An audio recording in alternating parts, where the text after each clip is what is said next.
आपला GST कसा वाढतो ते सगळे आकडेवारीनं मी तुम्हाला कधीही सिद्ध करून द्यायला तयार आहे। दुसरा एक महत्त्वाचा प्रश्न मी गेले 5-6 दिवस मीडियामध्ये देखील बघतोय, पेपरमध्ये देखील बघतोय, काही राजकीय लोकांनी पण त्याच्याबद्दलचं स्टेटमेंट केलं आहे की अजित पवारांनी मधल्या काळामध्ये जो निर्णय घेतला त्याबद्दल अजित पवार वेश बदलून दिल्लीला जायचे, दादांत खोट आहे। पत्रकार मित्रांनो, मी आज माझ्या महाराष्ट्रातल्या जनतेला सांगतो, हे जे काही चाललेलं आहे बदनामी करण्याचं काम आणि माझ्या संदर्भामध्ये गैरसमज निर्माण करण्याचं काम, काहींनी तर पार ते 0 आवरमध्ये काढलं।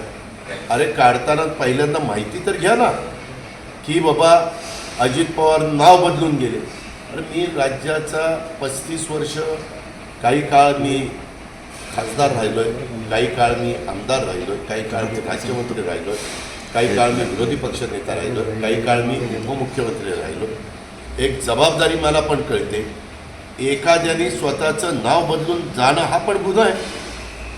त्याच्या संदर्भात सगळीकडे CCTV कॅमेरे आणि खुशाल काही पण बडबडतात, कोण बहुरूपी म्हणतंय, कोण काय म्हणतंय, कोण काय म्हणतंय।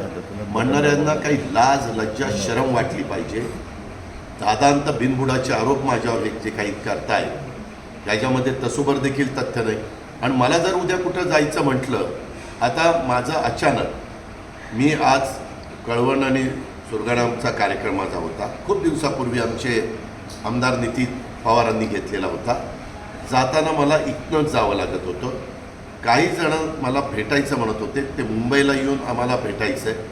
मी म्हणालो की कशाला मुंबईला येता, आमचे सहकारी दिलीप बनकरांचं तिथं घर आहे, रोडवरच आहे, तुम्ही तिथं या, मी तिथं तुम्हाला भेटतो, म्हणजे तुमचाही मुंबईचं जाणं येणं वाचेल, मला लोकांना कसा कमी त्रास होईल, कार्यकर्त्याला कसा कमी त्रास होईल, आपल्या सहकाऱ्यांना कसा कमी त्रास होईल ह्याबद्दलचा प्रयत्न। त्याच्यामध्ये वाटेल ते काही जण सकाळचा 9चा भोंगा लागतो, त्यांनी पण अजित पवारांनी असं केलं, अरे काय केलं, उगीच उचलली जीभ लावली टाळायला। त्या संदर्भामध्ये कुठं तुम्हाला पुरावा मिळाला की अजित पवारांनी नाव बदललं आणि ते काय कार्ड घेतलं?